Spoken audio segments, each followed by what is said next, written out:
Mi suegra quería que le firmara la custodia de mi hijo porque yo no sabía ser madre, así que después de escuchar las grabaciones que entregué en la corte, fue ella quien perdió todo derecho a verlo otra vez.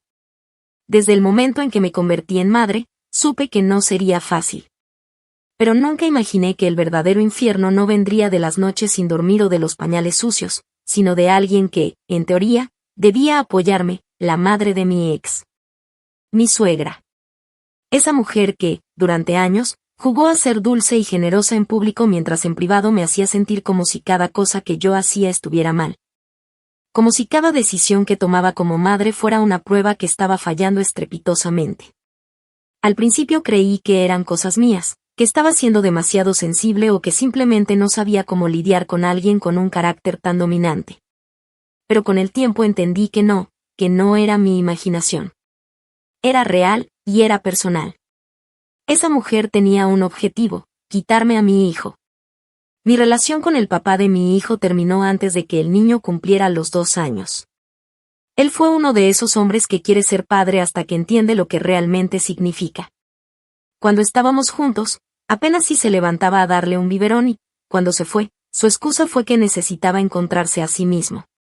Desde entonces, aparecía cuando quería, hacía llamadas cada 3 o 4 semanas, y venía con regalos para jugar al papá perfecto por un par de horas antes de desaparecer de nuevo.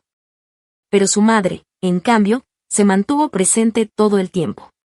Se ofrecía para cuidar al niño mientras yo trabajaba, me traía pañales de vez en cuando, y me decía con esa voz aguda suya, que era su forma de apoyar porque él no tenía cabeza para ser padre.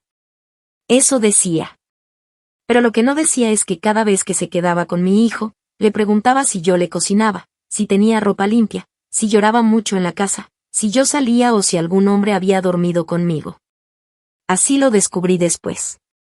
Pero en ese entonces, cuando todo empezó, lo que yo veía era a una mujer que se involucraba más que el propio padre y que parecía hacerlo desde un lugar de cariño. Yo estaba agotada, sola, sin una red real de apoyo, y terminé cediendo más de lo que debía. Con los años, su actitud fue escalando. Empezó con comentarios tipo yo a tu edad ya tenía 3 hijos y ninguno se enfermaba tanto, o deberías abrigarlo más, se nota que tú no tuviste mamá que te enseñara. Y yo tragaba saliva y seguía. No porque no me molestara, sino porque no tenía tiempo ni energía para pelear con ella. Mi prioridad era mi hijo. Pero luego los comentarios dejaron de ser indirectas y se volvieron ataques frontales. Una vez, al recoger a mi hijo después de que durmiera en su casa, lo encontré con moretones en los brazos. Me dijo que se había caído jugando, pero algo no cuadraba. Cuando le pregunté a ella, se limitó a decirme con la cara más cínica del mundo que los niños necesitan aprender a caerse para hacerse fuertes. Otra vez, me llamó gritando porque según ella el niño había llegado con hambre y eso era una forma de negligencia. Me lanzó frases como de verdad no eres capaz de alimentar bien a tu hijo, y no me extrañaría que los servicios sociales te hicieran una visita. En ese momento, me reí de la idea. No creí que fuera capaz de hacer algo más allá de su típico drama. Pensé que solo estaba enojada. Me equivoqué. Un día, sin previo aviso, recibí una notificación de la corte. Mi suegra estaba solicitando la custodia temporal de mi hijo alegando que yo no era una madre apta. Lo peor es que no venía sola, el padre del niño la estaba apoyando. Aquel hombre que apenas sabía en qué grado estaba su hijo, ahora se convertía en el aliado de su madre para quitarme lo más importante que tenía. En la demanda había cosas que no tenían sentido. Decía que yo dejaba al niño solo en casa por las noches, que tenía conductas erráticas, que no tenía ingresos suficientes y que mi salud mental era inestable. Era una mezcla de mentiras, exageraciones y suposiciones basadas en discusiones aisladas que habíamos tenido por teléfono y que, ahora lo entendía, probablemente habían sido grabadas o distorsionadas con intención. Me temblaban las manos al leer eso. Me invadió una rabia tan profunda que me dieron arcadas. Era como si me estuvieran arrancando la piel. Me senté en el suelo con los papeles en la mano, mi hijo jugando en su cuarto sin tener idea de que su mundo estaba a punto de ponerse patas arriba, y solo pensé en una cosa, no me iban a quitar a mi hijo. No sin pelear. No sin que antes todos supieran lo que esa mujer era capaz de hacer realmente. Así empezó todo. La guerra. Yo no la busqué. No la provoqué. Pero si ella quería jugar sucio, yo iba a ensuciarme también, y esta vez no iba a quedarme callada. Porque si quería demostrar que yo era una mala madre, iba a tener que enfrentar pruebas mucho más reales, y mucho más dolorosas, que las mentiras que ella llevaba años fabricando a mis espaldas. Lo que no sabía era que yo ya había empezado a tomar nota de todo, y que en mi silencio se estaba gestando la peor de sus derrotas. Una que ella misma provocó. Una que yo me encargaría de que jamás pudiera revertir. Actualización 1. Habían pasado exactamente 3 semanas desde que recibí los papeles de la corte cuando me di cuenta de que, por primera vez en mucho tiempo, el miedo no me estaba paralizando, me estaba alimentando. Desde esa notificación, cada día fue un equilibrio imposible entre intentar llevar una rutina lo más normal posible para que mi hijo no sintiera el caos, y por otro lado, recolectar cada pequeño detalle, cada frase dicha, cada actitud extraña, cada recuerdo que ahora cobraba un nuevo significado. Era como si los últimos años de mi vida estuvieran volviendo a mí bajo otra luz, y todo lo que antes ignoraba por no querer pelear, ahora lo veía con una claridad incómoda y rabiosa. Yo había confiado en ella, había dejado que lo cuidara más de una vez cuando yo no podía, cuando tenía que trabajar horas extra o cuando estaba enferma. Incluso hubo días en que ella me llamaba hija frente a otras personas, fingiendo una cercanía que en realidad solo le servía para cubrir el control que quería ejercer sobre nosotros. Y yo, por ingenua o por agotada, había cerrado los ojos. Pero ya no. Después de esa notificación, me encerré 2 días a revisar cada conversación de texto que había tenido con ella. Revisé fotos, mensajes, correos viejos. Me fijé en detalles que antes ignoraba. Como siempre me pedía que no le escribiera por WhatsApp sino por mensaje normal porque su celular se llenaba de chats. O como nunca me dejaba quedarme en su casa más de 5 minutos cuando recogía a mi hijo. A veces hasta lo tenía listo en la entrada, ya con chaqueta puesta, como si no quisiera que vieran nada más allá del recibidor. Y eso me hizo pensar, ¿qué estaba ocultando? Una tarde, mientras organizaba ropa en el cuarto de mi hijo, me encontré una libreta suya, una donde dibujaba y escribía palabras sueltas con su letra de niño de 5 años. Entre cosas como mamá, parque y galleta, había una página en la que escribió abuela me gritó y, debajo, un dibujo de una señora con la cara enojada y él llorando. Se me apretó el pecho de una forma que no supe explicar. Me senté en la cama con eso en la mano y sentí que algo dentro de mí se rompía. No podía ignorarlo más. No podía seguir permitiendo que esa mujer tuviera tanto acceso a mi hijo sin saber realmente qué pasaba cuando yo no estaba. Ya no era una cuestión de orgullo, ni siquiera de pelear una demanda. Era una cuestión de protección. Y si ella pensaba usar su supuesta imagen de abuela amorosa para hacerme quedar como inestable, entonces yo tenía que conseguir algo que la dejara al desnudo. Algo que no pudiera desmentir, manipular ni maquillar. Y lo que me vino a la cabeza fue una idea que nunca había considerado antes, pero que en ese momento me pareció necesaria: grabarla. No fue algo que decidí a la ligera. Me tomó días enteros investigar en internet si era legal hacerlo, cómo funcionaban las leyes en mi estado, si podía usar ese material en un proceso judicial. Y la respuesta fue clara: si mi hijo estaba siendo grabado en sus interacciones, y yo era su madre legal con custodia completa, podía usarlo como prueba. Así que empecé por lo más sencillo. Compré un pequeño dispositivo de audio que parecía un llavero cualquiera. Lo metí en la mochila del niño y le dije, sin alarmarlo, que no lo sacara ni se lo mostrara a nadie. Que era un juguete secreto que mamá le había dado. La primera vez que lo llevé a casa de su abuela con eso, casi me da un ataque de ansiedad. Esperé en el carro mientras respiraba hondo, me convencía de que no estaba loca, y rezaba para no estar exagerando todo. Pero en el fondo ya sabía que no era así. Que algo oscuro había detrás de esa fachada de abuelita dulce que tanto le servía a los ojos de los demás. Cuando recogí al niño esa noche, me sonrió como siempre, me abrazó como siempre, y me pidió que fuéramos por helado. No mencionó nada extraño, y eso me tranquilizó. Al llegar a casa, lo dormí como de costumbre, le conté cuentos, lo abracé más de lo normal, y cuando finalmente se quedó dormido, saqué la grabadora de su mochila con manos temblorosas. La puse en mi laptop y me senté a escuchar. Lo que oí no era aún lo que temía, pero sí suficiente para saber que algo no estaba bien. Durante esos primeros 30 minutos, escuché cómo mi suegra se quejaba de mí frente al niño, que yo era una floja, que no tenía idea de cómo educarlo, que con su padre estaría mejor cuidado. En un momento, incluso le dijo que si algún día mamá se va, él podría quedarse con ella y su vida sería más feliz, sin tanto grito y sin tanta locura. Mi hijo no respondía mucho, pero en su vocecita se notaba incómodo, confundido, como si no supiera qué hacer con lo que escuchaba.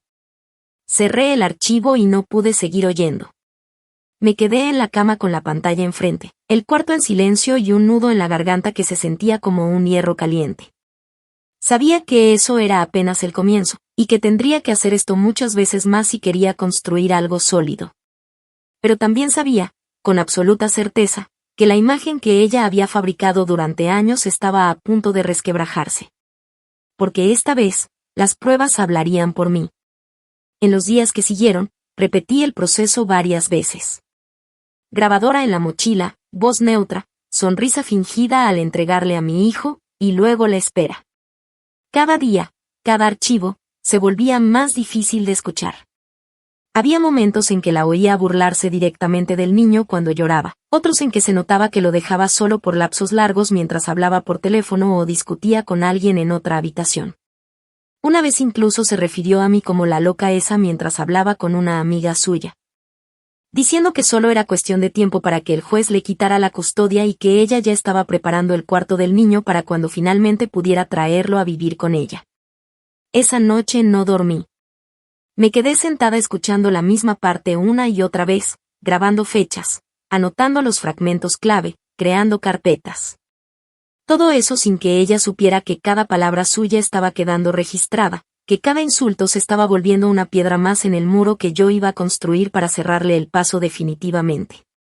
Porque ahora no era solo una cuestión de defensa. Era una cuestión de justicia. Y yo no iba a fallar esta vez. No iba a permitir que mi hijo creciera pensando que esa mujer era su refugio cuando en realidad era su carcelera con sonrisa de porcelana. Actualización 2. Habían pasado ya 2 meses desde la primera vez que coloqué el dispositivo de grabación en la mochila de mi hijo. 2 meses de hacérmela fuerte, de ocultar el asco y la furia cada vez que tenía que ver la cara de esa mujer que ahora me llamaba hija como si no estuviera al mismo tiempo preparando el terreno para arrancarme a mi niño.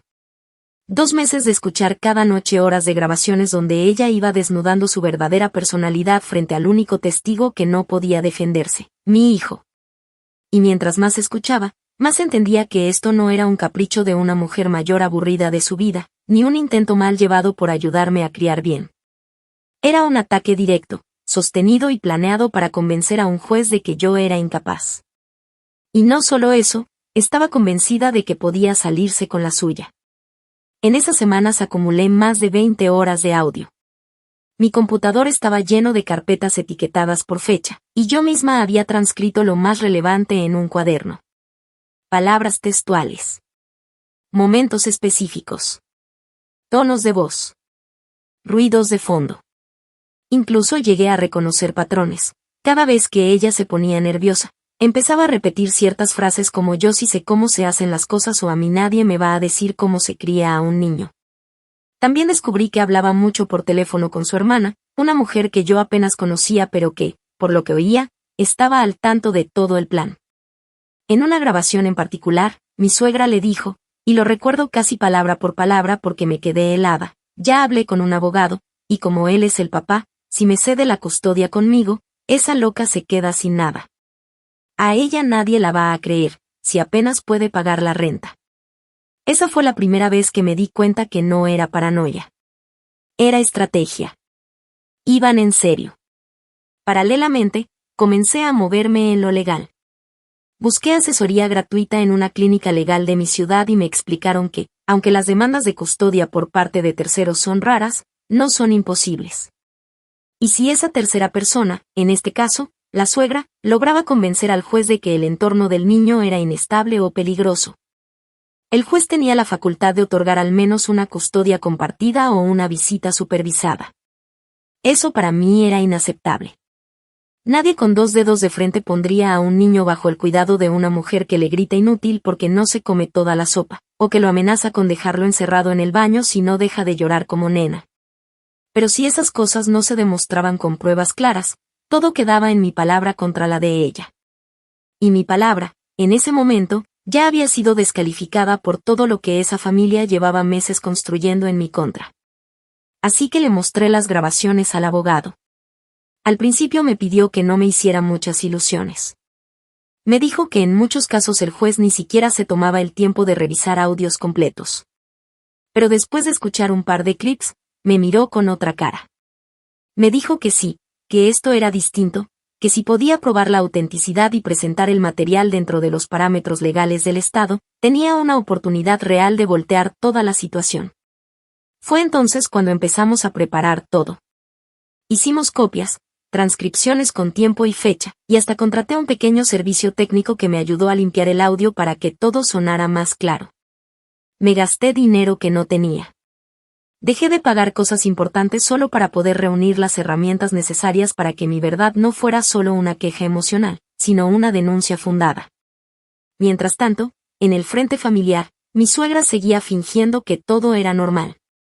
Me escribía por las tardes para pedirme que le llevara al niño aunque fuera un par de horitas, y yo fingía estar de acuerdo mientras alternaba días con la grabadora y días sin ella, para no levantar sospechas. Había momentos en los que me sentía enferma del estómago solo de verla, pero respiraba profundo, la abrazaba con esa frialdad que se disfraza de cortesía, y le decía con voz neutral, gracias por ayudarme. Porque si ella jugaba sucio, yo iba a ser aún más estratégica. No iba a mostrarle mi mano antes de tiempo. Una de las grabaciones que más me marcó, y que terminó siendo fundamental, fue la de un día en que mi hijo se orinó dormido en su sofá. Él tenía ya 5 años, y aunque no era frecuente, a veces le pasaba si comía cosas muy saladas o se dormía muy agotado. Yo ya lo sabía y tenía formas de manejarlo sin hacerlo sentir mal. Pero en esa grabación, se oye claramente como ella lo despierta a los gritos diciéndole eres un asco, ni para dormir sirves, ¿quieres que le diga a tu mamá que te vas a quedar en mi casa hasta que dejes de ser un bebé inútil? El niño llora. Le suplica. Dice lo siento. Abuela, no lo hice a propósito. Y lo peor, ella se ríe. Se ríe de él. Le dice pues lávate tú solo, porque yo no voy a limpiar tu asquerosidad. Yo escuché eso sentada en el suelo del baño, con el volumen al mínimo y las lágrimas cayéndome en silencio. Y en ese momento entendí que esa mujer no era solo controladora o cruel. Era peligrosa. Mi hijo no estaba simplemente incómodo en su casa. Estaba siendo quebrado poco a poco por alguien que se sentía con derecho a lastimarlo en nombre del amor. Guardé ese archivo como oro. Era mi prueba más dura. La que me desgarraba, pero también la que me sostenía. A partir de ahí, dejamos de usar solo grabaciones. Con ayuda de una amiga que trabajaba en una tienda de electrónica, conseguí una cámara diminuta que camuflé dentro de un llavero que iba en la mochila del niño. La cámara no captaba todo, pero sí ayudó a complementar con imágenes ciertos audios clave. Ver a mi hijo arrinconado en una esquina del sofá, con la cara agachada mientras ella hablaba por teléfono diciendo que a esa zorra la van a declarar incapaz, fue lo que me convenció de que no podía dar marcha atrás. Estaba todo ahí. Y si algo salía mal en la corte, al menos sabría que había hecho todo lo que estaba en mis manos para protegerlo. El juicio estaba cada vez más cerca. Mi abogado me recomendó que no hablara del caso con nadie más y que me mostrara tranquila, incluso con ellos. Que no hiciera nada que pudiera ser interpretado como una provocación. Así que durante ese mes, conviví con la rabia en silencio, pero también con una sensación nueva, seguridad. Sabía que estaba enfrentando algo grande, sucio, retorcido. Pero también sabía que ahora tenía con qué pelear. Ya no era solo una madre desesperada gritando que su suegra era tóxica. Era una mujer con pruebas. Y el día en que me tocara hablar, no iba a rogar. Iba a exponer. Porque en esa guerra que ella misma empezó, la que iba a terminar de rodillas no iba a ser yo. Actualización 3. Pasaron otras 5 semanas hasta que llegó el día de la audiencia, y nunca olvidaré la sensación con la que me desperté esa mañana. Era una mezcla entre miedo y determinación. No tenía el estómago revuelto por dudas, sino por la tensión de saber que después de tantos días y tantas noches aguantando la rabia, ese momento finalmente había llegado. Me vestí con la ropa más neutra que encontré, un conjunto sencillo pero sobrio, sin colores fuertes, sin escotes, sin nada que pudiera darles un argumento para juzgarme. Me recogí el pelo, evité el maquillaje pesado y salí de casa con los archivos organizados en una carpeta de cuero que no solté ni un segundo desde que entré al juzgado. Mi hijo no me acompañó. Lo dejé con una amiga de toda la vida que se ofreció a cuidarlo. Lo besé en la frente antes de salir y le dije que iba a ir a arreglar unos papeles importantes, que no se preocupara. Él solo me miró y me dijo, con esa voz suave que todavía arrastra algunas palabras, si ves a la abuela, no le des mi dibujo. Es mío. Supe de inmediato cuál dibujo decía. Uno que había hecho unos días antes, con los dos abrazados y la frase yo quiero estar con mamá. Me guardé esa imagen como un escudo. Iba a necesitarlo. En la sala de espera del tribunal, los vi. A los dos. Mi suegra y mi ex. Ella vestida como si fuera a una misa de domingo, con un conjunto beige y su cara de falsa dulzura bien ensayada. Él, con una chaqueta que probablemente se compró solo para la ocasión, sentado con las piernas cruzadas, el celular en la mano y esa expresión indiferente de quien no tiene ni idea de la gravedad de lo que está pasando. Me vieron entrar y no dijeron nada. Mi ex apenas levantó la vista, como si no le importara demasiado, como si estuviera haciendo un favor al estar ahí. Pero su madre, en cambio, se paró, me abrazó brevemente, como si alguien le estuviera filmando, y me dijo en voz baja, vamos a dejar todo esto atrás, ¿sí? Ya verás que esto es por el bien del niño. Me dieron náuseas. Fingí una sonrisa, me aparté con cuidado, y le respondí que sí, que por el bien del niño se haría todo como se debía. Lo que no le dije era que esa frase la iba a enterrar más de lo que imaginaba. Entramos al tribunal y nos sentamos. El juez era un hombre mayor, serio, que no mostraba emociones y que, desde el primer momento, dejó claro que iba a escuchar con atención. Primero hablaron ellos. El abogado de mi suegra tomó la palabra y empezó a describirme como una mujer inestable, emocionalmente reactiva, con una situación laboral precaria y sin capacidad para darle al niño una vida estructurada. Presentaron un par de fotos mías en ropa de casa, tomadas sin que yo supiera, algunos registros de pagos vencidos de servicios públicos, y una serie de mensajes de texto donde, en medio de discusiones con mi ex, yo decía cosas como no doy más o me estoy volviendo loca. Frases sacadas de contexto, escritas en días de desesperación absoluta. No me defendí. No aún. Dejé que hablaran. Dejé que se hundieran. Después de casi 40 minutos de alegatos, llegó mi turno. Mi abogado pidió presentar evidencia en formato de audio y video, argumentando que era material recopilado en fechas cercanas a las visitas del niño a casa de su abuela. Y que servía como prueba del ambiente emocional y verbal al que era expuesto. Hubo un momento de tensión. El abogado de ellos protestó. Dijo que era ilegal, que atentaba contra la privacidad. Pero el juez pidió ver la justificación legal, leyó los documentos que preparamos. Y autorizó la reproducción bajo el argumento de que el menor estaba siendo grabado con conocimiento y consentimiento implícito de su representante legal, es decir, yo. El salón se quedó en silencio. Respiré hondo. Y comenzó la reproducción. No hizo falta más de 3 minutos. 3. Fue lo que tomó para que la expresión en la cara del juez cambiara. En la grabación se oía a mi suegra gritarle al niño porque no quería comerse unas verduras, llamarlo malcriado, decir que era igualito a su madre, una desagradecida que no sirve ni para limpiar su propia casa. Luego un silencio, y la voz de mi hijo, no le digas eso a mi mamá, por favor. En el segundo audio, más corto pero más brutal, se oía el momento del accidente nocturno en el sofá, con mi suegra explotando, llamándolo asqueroso, gritándole que si seguía así nadie lo iba a querer. Yo no pude mirar a nadie en ese momento. Tenía la mirada fija en el escritorio, las manos apretadas, los dientes trabados. Pero podía sentirlo, el ambiente cambió por completo. El juez detuvo la reproducción, pidió silencio en la sala y solicitó a ambas partes que salieran para deliberar en privado. Nos dejaron esperando casi media hora. En ese tiempo, mi ex se acercó a mí y, con un gesto incómodo, murmuró, ¿eso es real? No le respondí. Solo lo miré a los ojos, sin odio ni rencor, solo con ese vacío que se forma cuando alguien cruza una línea sin retorno. Cuando volvimos a entrar, el juez habló con calma, sin levantar la voz. Dijo que el tribunal no podía pasar por alto la evidencia presentada, que el ambiente en casa de la abuela era emocionalmente dañino, y que se ordenaba la suspensión inmediata de cualquier tipo de visita sin supervisión.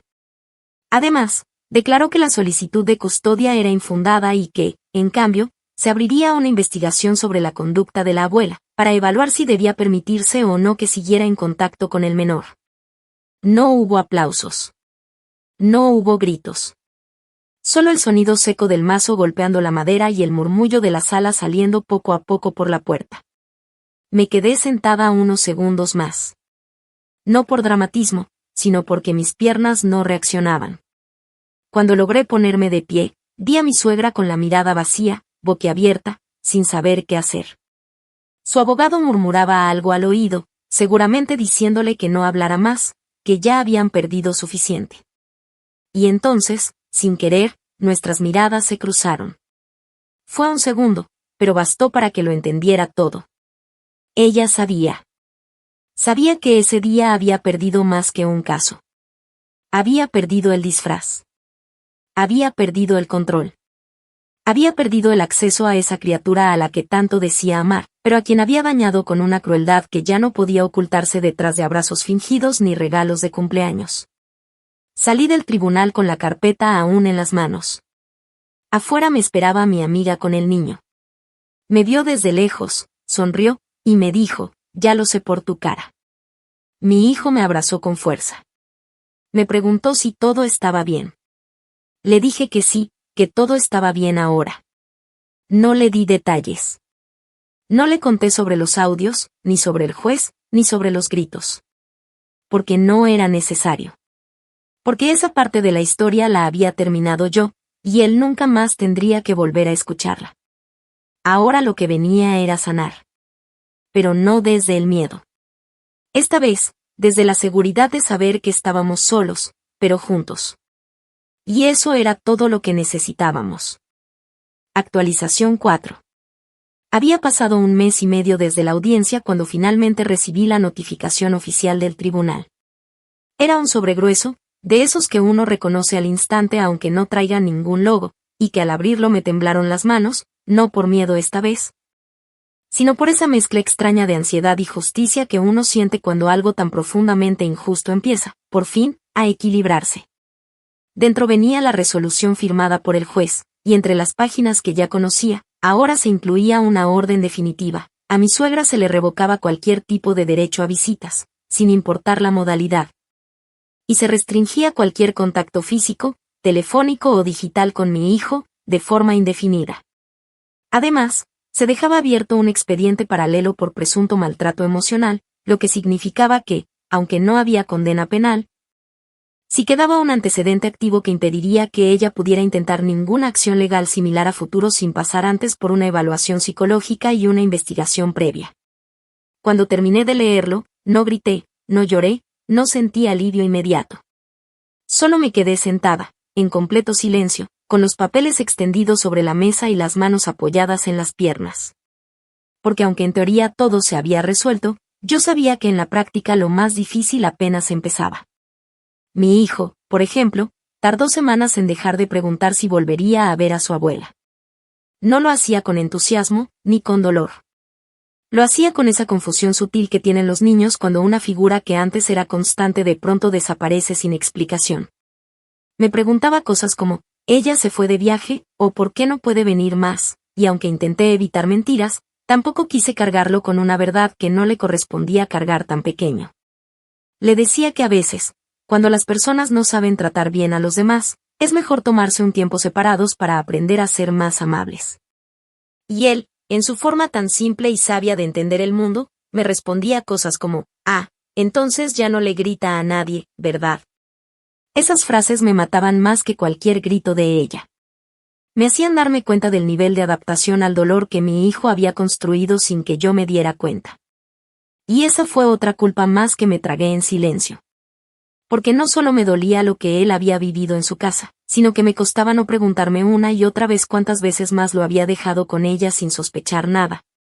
¿Cuántas veces yo misma fui quien lo entregó a ese ambiente pensando que le estaba haciendo un bien? Mientras todo esto pasaba, mi expareja comenzó a desaparecer otra vez. Como era de esperarse, su interés por estar presente se diluyó en cuanto entendió que no habría nada que ganar, ni custodia, ni control, ni imagen pública. En las primeras semanas intentó enviarme mensajes diciendo que todo había sido un malentendido, que él solo quería lo mejor para el niño, que su madre lo convenció de que esto era una forma de ayudarme. Incluso me llamó un día en la madrugada, borracho o fingiendo estarlo, para pedirme disculpas por haber fallado como hombre y como papá. Pero no me molesté en contestarle ni una sola de esas provocaciones emocionales. Había dejado de verlo como una amenaza desde el momento en que abrió la boca en el tribunal y no supo qué decir frente a las grabaciones. Ese hombre ya no existía en mi vida, y tampoco en la de nuestro hijo, porque la corte también había limitado su tiempo de visita a encuentros supervisados una vez al mes, debido a su complicidad en el caso y su inacción frente al maltrato. Lo vi un par de veces en esos espacios obligatorios. Llegaba con bolsas llenas de juguetes y ropa, hablaba de sí mismo como si fuera un héroe y se iba antes de que pasara una hora. El niño lo saludaba, lo miraba con una distancia que antes no tenía, y al final de cada visita me decía en voz baja, ¿podemos ir a casa ya? Yo le respondía que sí, y nos íbamos en silencio, sin mirar atrás. Mi suegra, en cambio, no se quedó quieta. Intentó apelar la decisión 2 veces, pero sin representación legal real y sin nuevas pruebas, los intentos fueron archivados en cuestión de días. Luego comenzó una campaña pasivo-agresiva por redes sociales. Publicaba fotos antiguas con mi hijo, escribía cosas como algunos amores nunca podrán separarse o hay verdades que solo el tiempo revelará. Tenía el descaro de etiquetarme a veces, esperando que yo reaccionara, que le respondiera, que me viera arrastrada al barro emocional en el que se sentía cómoda. No lo hice. No le di el gusto. Lo único que hice fue reportar cada publicación, bloquear cada cuenta nueva que se creaba, y guardar cada captura como respaldo, por si algún día necesitaba volver a presentarlas. Porque ya no actuaba desde la rabia. Actuaba desde el foco. Yo no estaba tratando de vengarme a gritos. Estaba demostrándole que ya no tenía poder sobre mí. En mi entorno más cercano, hubo reacciones mixtas. Algunas personas de su familia, primos, cuñadas, vecinos, empezaron a evitarme.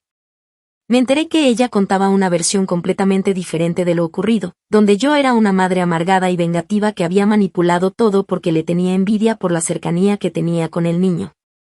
Inventó que yo había armado un teatro para destruir su reputación porque siempre estuve celosa del vínculo que tenían. Lo más absurdo fue cuando empezó a circular un rumor de que las grabaciones habían sido editadas por un tercero, como si yo tuviera el tiempo, los recursos y la sangre fría para fabricar cada grito, cada insulto, cada frase que salió de su propia boca. Pero más allá de su delirio, había algo que ella no podía revertir, el hecho de que ya no tenía acceso a mi hijo. No importaba cuántas historias inventara, cuántas lágrimas fingiera, cuántos familiares convenciera. Su cercanía con él ya no era una opción. Era un capítulo cerrado. Yo, por mi parte, empecé un proceso lento, pero constante, de reconstrucción. Retomé terapia, tanto para mí como para mi hijo. Nos mudamos a un apartamento más pequeño, pero nuestro. Hicimos limpieza de cosas, de muebles, de fotos. Me deshice de cada objeto que me recordaba a esa mujer, incluso los que parecían inofensivos, como una cobija que le regaló al niño cuando nació, o un peluche que él había dejado de abrazar desde hacía meses. Empezamos nuevas rutinas. Íbamos al parque con más frecuencia. Cocinábamos juntos los fines de semana. Aprendí a reconocer cuando mi hijo tenía miedo aunque no lo dijera con palabras, y él empezó a confiar más en mí para contarme lo que sentía. Hubo noches difíciles, sí. Momentos en los que lloraba sin motivo aparente, o se despertaba con pesadillas. Pero también hubo risas, juegos nuevos, conversaciones inesperadas. Como esa tarde en la que, mientras hacíamos una torre de bloques, me dijo, mamá, ya no me duele el estómago cuando estoy aquí. Antes sí, cuando iba donde la abuela, me dolía siempre. Y lo dijo con tanta naturalidad, tan tranquilo, como si fuera un dato más, como si acabara de decir que ya no le gustaban los pepinos. Me detuve un segundo, lo miré, Y le respondí con la voz lo más firme que pude: eso es porque estás en un lugar donde te quieren bien. Y aquí nadie más va a hacerte daño. Me miró. Asintió. Y seguimos jugando. Sin saberlo, me había dado la confirmación más valiosa de todas. Que la herida estaba sanando. Que estábamos sanando. Y que, por fin, el silencio en casa ya no era miedo. Era paz. Actualización final. 1 año y 4 meses después de esa audiencia que marcó un antes y un después en nuestras vidas, mi hijo se presentó en su primer festival escolar con una camiseta pintada a mano que decía: mi mamá es mi heroína. La frase no era parte del vestuario oficial ni mucho menos, pero la profesora nos había pedido que los niños llevaran algo que representara a alguien importante en sus vidas, y él, sin decirme nada, agarró una camiseta vieja y la pintó con marcadores.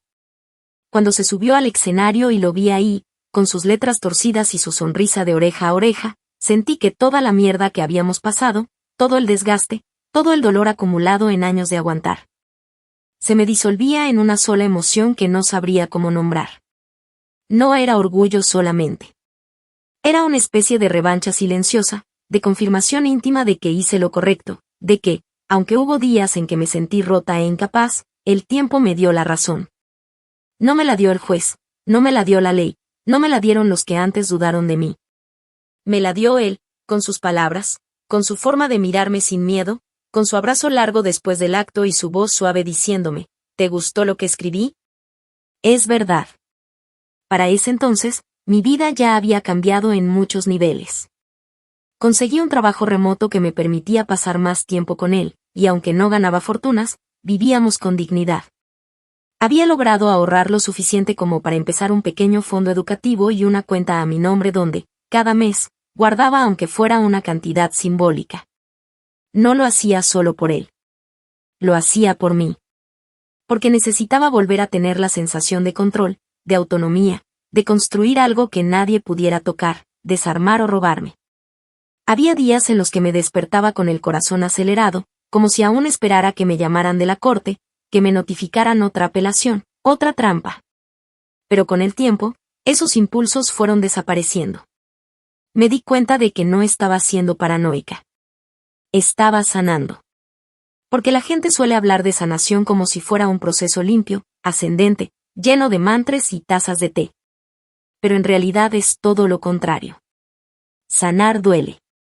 Sanar es tener que aprender a confiar de nuevo, incluso en uno mismo. Mi ex había desaparecido casi por completo de nuestras vidas. Después de unos meses sin cumplir con los encuentros supervisados, el tribunal cerró su caso por desinterés reiterado, y aunque la ley aún lo reconocía como padre legal, él no mostraba ninguna intención real de ejercer ese rol. Nunca más lo busqué. Nunca más intenté convencerlo de que se involucrara. Porque entendí, de una vez por todas, que no se puede obligar a nadie a querer, a cuidar, a estar. Y no se puede seguir mendigando apoyo a quien nunca lo quiso dar. A veces me preguntaba qué le diría a mi hijo cuando creciera, si llegaba a buscarlo, si trataba de volver como si nada hubiera pasado. Pero ya no me preocupaba tanto. Porque sabía que el niño que yo criaba ahora tenía criterio, memoria, y una base sólida de afecto genuino. Sabía que no bastaban los lazos de sangre para ocupar un lugar en su corazón. Y sabía, sobre todo, que él ya había aprendido a distinguir quién lo ama de verdad y quién lo usa como peón.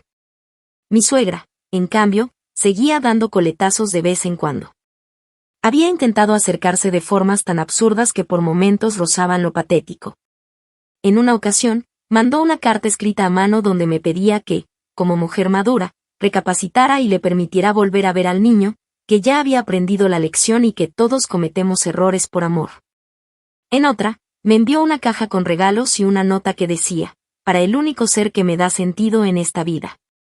Nada me enfureció más que esa última frase. No solo por lo manipuladora que era, sino porque pretendía otra vez poner en mi hijo la carga de su existencia. Era el mismo patrón de siempre, envolver su toxicidad en papel celofán, disfrazar su necesidad de control como ternura, y victimizarse cuando no obtiene lo que quiere. No respondí. Guardé cada cosa en una caja con etiqueta, la misma caja donde ahora tengo todo lo relacionado con el caso, copias de las grabaciones, transcripciones, documentos, notas. No porque planee hacer algo con eso, sino porque necesito saber que están ahí. Que no imaginé nada. Que no estoy loca. Que pasó, que lo enfrenté, y que sobrevivimos. De vez en cuando, hay personas que me preguntan cómo fui capaz. Cómo me atreví a grabar a alguien de mi propia familia, cómo pude soportar escuchar esas cosas, cómo tuve el estómago para exponerlo todo frente a un juez. Y yo siempre respondo lo mismo, porque no me dejaron opción. Porque si me hubiese quedado callada, si hubiese cedido por cansancio o por miedo, hoy mi hijo estaría durmiendo en una casa donde lo insultaban por mojar una cama o por tener hambre. Porque el amor no es quedarte en silencio para no incomodar, ni perdonar por costumbre. A veces el amor se defiende con uñas, con leyes, con lágrimas, con pruebas. Y a veces, el amor se ejerce poniendo distancia, aunque duela. Hoy, 1 año y 4 meses después, mi hijo no pregunta por ella. No la menciona. Y cuando ve fotos antiguas donde aparece a su lado, se limita a pasar la página sin detenerse. Su memoria ha hecho su trabajo, y aunque yo no puedo borrar por completo lo que vivió, sí puedo asegurarme de que nunca más se repita.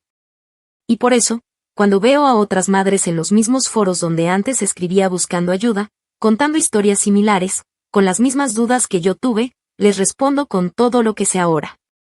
Les hablo de leyes, sí. Pero sobre todo les hablo de coraje. Les digo que no hay nada más aterrador que una madre acorralada, pero tampoco hay nada más poderoso. Que no estamos solas, aunque lo parezca. Y que el silencio solo protege a quien lastima, no a quien sufre. No sé si mi suegra seguirá intentando colarse en nuestras vidas. Tal vez lo haga. Tal vez algún día intente manipular a alguien más de la familia o busque otros caminos. Pero ya no le temo. Porque ahora sé de lo que soy capaz. Porque ella se creyó intocable, y sin necesidad de insultarla ni levantar la voz, le quité lo que más le dolía perder, el acceso. El derecho. El poder. Su disfraz. Le gané, sí. Pero no como ella esperaba. Le gané siendo madre. Con pruebas, con estrategia, y con el amor que ella subestimó. Y esa, aunque no lo diga en voz alta todos los días, fue la venganza más dulce de todas.